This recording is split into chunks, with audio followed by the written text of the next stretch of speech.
है लाखों का स्कूल में और आज फिर लाख सवा लाख रुपए सुपौल शाला में और वे 10,000 के हर बार बढ़ के दान करते हैं। बड़े उदाहरण बाबा नारायण दास कमेटी की तरफ से स्वागत करते हैं। दामोदर दास मंदिर के महंत है बाबा नारायण दास जी महाराज। मैडम जरा इधर साथियों हमारे श्री गौशाला और छोटे बच्चे आप सभी का यहाँ पर पहुँचने पर सबसे पहले मैं स्वागत भी करती हूँ और धन्यवाद भी करती हूँ कि सर्दी के मौसम में आपने समय निकाला और एक अच्छे काम के लिए वो माता की प्रति जो आपकी सेवा भाव है वो आज आपके स्पष्ट आपका दिख रहा है। सबसे पहले तो जब ये मूसा गोदाम जो है मूसा गोदाम इसका भूमि पूजन हुआ था तो गौशाला प्रबंधक कमेटी और प्रधान जी सबने मुझे यहाँ पे आमंत्रित किया था। तो मैं उसे ये समझ रही थी कि ये आमंत्रण तो मेन बात ये है कि ये पैसे मांगेंगे। तालियां बजा दो अभी जब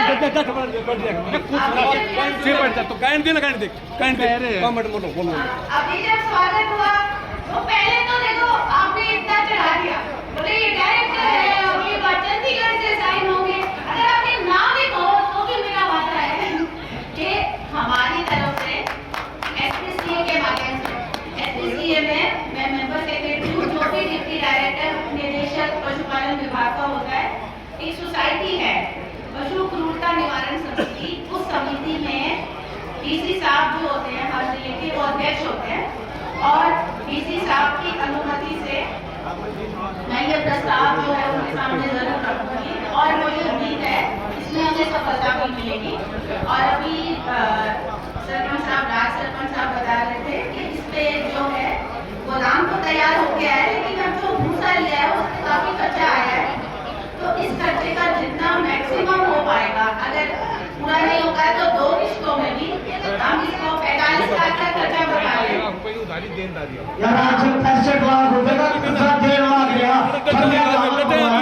तो सही बात है कि भूसे के लिए तो अनुदान नहीं आता, लेकिन कंस्ट्रक्शन के लिए अनुदान आता है और कंस्ट्रक्शन इन्होंने की है। मैंने जमीन तब देखी थी जब जमीन पे कुछ भी नहीं था और आज बहुत बढ़िया भूसा गोदाम जो है। ताली तो बजाओ यार, ताली भी ना बजाओ। अरे पैसा लेना, ताली तेज बजाओ। ताली मत बजाओ तो भी पैसे का हो जाएगा। मैडम डॉक्टर बनेगी जल्दी बोले। अगर तुम्हें बोलो एक बार 2 घंटा हो गए ना, वो दे दे पैसा दे बात। मैडम इन प्राइमरी में ले लिया हमने तो आपकी छुट्टी होते हुए आपने हमारे को आदेश दिया, हम तो इन प्राइमरी के लिए तो मैं सारी यस कर दिया, सारा हॉस्पिटल सारी कर सारी प्राइमरी को भी दे दी। आपको खाली मैसेज आया था, उस मैसेज के भी आपको हमने इन प्राइमरी का जो भी ऑर्डर हमने सारे वोट लिया। मैं इस बात के लिए बिल्कुल आप सही कह रहे हो। मैं 2 महीने छुट्टी पे थी और मैंने सिर्फ फोन पे ही निवेदन किया था। ये आप देखो अपने डिस्ट्रिक्ट में अपने जिले में गौशालाएं 18-20 गौशालाएं हैं, लेकिन किसी भी एक गौशाला ने आगे बढ़कर ये नहीं कहा कि हम एक इंफर्मरी बनाने को तैयार है। इंफर्मरी से मतलब है जैसे गौ माता है, गौ माता के लिए गौ माता बीमार है या सड़क पर बेसहारा है तो गौशालाएं बनी हुई है, लेकिन पशु और भी है। इसके अलावा जो पशु है उनकी देखभाल के लिए भी एक इंफर्मरी बनी थी। और ये जिगर जो है ना, ये जिगर सिर्फ हमारी कमेटी में है जो इसने इतने मुश्किल और इतने भारी काम को भी उठ लिया और सिर्फ एक फोन करने पे। ये बहुत बड़ी बात है, नहीं तो आदमी को चक्कर भी काटने पड़ते हैं, कई बार ड्रामा किस्म भी करनी पड़ती है, फिर भी काम नहीं होता, फिर भी नहीं होता। तो और दूसरी अच्छी बात अपनी गौशाला की ये है कि भाई साफ है, स्पष्ट बोलते हैं, गोलमाल काम नहीं है, लीका पोती नहीं है, ये बहुत अच्छी बात है। और मैं ये आपको आज वादा कर रही हूँ कि एसपीसीए से एक तो 6 लाख तो फरवरी के आए हुए, उसमें तो मेरी तरफ से तो मेरा कोई वो नहीं है, ऊपर से सरकार नहीं है जिससे आपका अधिकार है। इन फरवरी के लिए 6 लाख रुपए आए हैं जो इंफर्मरी के काम के लिए यूज होंगे, पर उसके अलावा भी जो 45 लाख 65 लाख जो भी पैसा है, तो अभी इतने मैं जानती हूँ क्योंकि अकाउंट्स ऑफिसर से मैंने पूछा है, इतने लोग एसपीसी के अकाउंटेंट नहीं है, लेकिन जो है उसमें से जो मैक्सिमम हो पाएगा, एक बार में नहीं होगा तो 2 बार में, 1 मार्च से पहले हम कर देंगे। और एसपीसी की मीटिंग 26 जनवरी और 31 जनवरी के बीच में होगी। उस मीटिंग में डीसी साहब और सभी मेंबर्स की सहमति से, डीसी साहब के आशीर्वाद से ये काम हमने करना ही है। ये आपका काम नहीं है, ये मेरा काम है, ये मेरी जिम्मेदारी है। और मैं इतने सभी मौजूद बड़े बुजुर्ग छोटे सबके सामने मैं ये वादा कर रही हूँ, एसपीसी से मैं ये काम करवा के दूंगी। मैडम जी एक दरखास्त करेगी। जो अभी ये थोड़ा सा हमारी गौशाला का या हमारा दुर्भाग्य रहा कि जो यहाँ पे बीएस है उनका देहांत हो चुका है, पर उनकी जगह जो नजदीकी पशु अस्पताल का बीएस है, फिलहाल के लिए उनको एडिशनल चार्ज हमने दे दिया है। साथ ही हम प्रयत्न करेंगे कि एक परमानेंट बीएस अपनी गौशाला में आ जाए।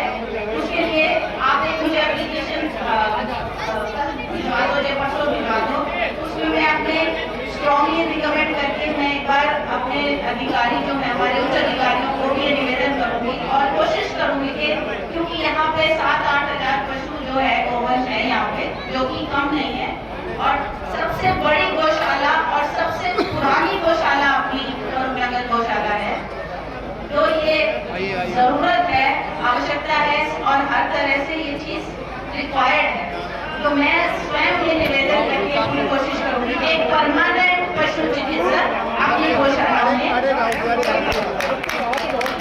1 फरवरी से आप करवा दो मैडम, जिसको 1 फरवरी से पक्का कर दो।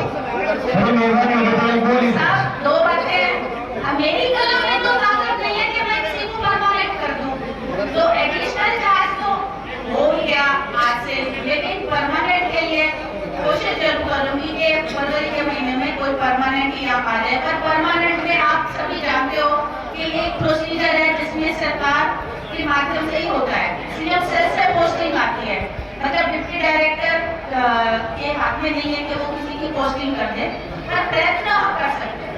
प्रयत्नों में हमारी तरफ से कोई कमी नहीं हो, वो मेरा वादा है, क्योंकि अब इन्फर्मरी भी है, गौशाला भी है, तो यहाँ वैसे भी आवश्यकता है या एक डॉक्टर परमानेंट चाहिए। और इन्फर्मरी के लिए मैं कोशिश करूंगी कि तब तक कॉन्ट्रैक्चुअल या डीसी रेट से इन्फर्मरी के नाम पे एक डॉक्टर आ जाए, तो वो इन्फर्मरी गौशाला पूरे कोई कैंपस को संभाले, वो प्रयत्न मैं कर सकती हूँ। करी दो मैडम, करी दो, ये ठीक है। वो इसी महीने की जो मीटिंग होनी है साहब की अध्यक्षता में, 31 जनवरी से पहले ये प्रपोजल हम दे देंगे और ये संभव है, ये हो जाएगा। धन्यवाद मैडम आपका।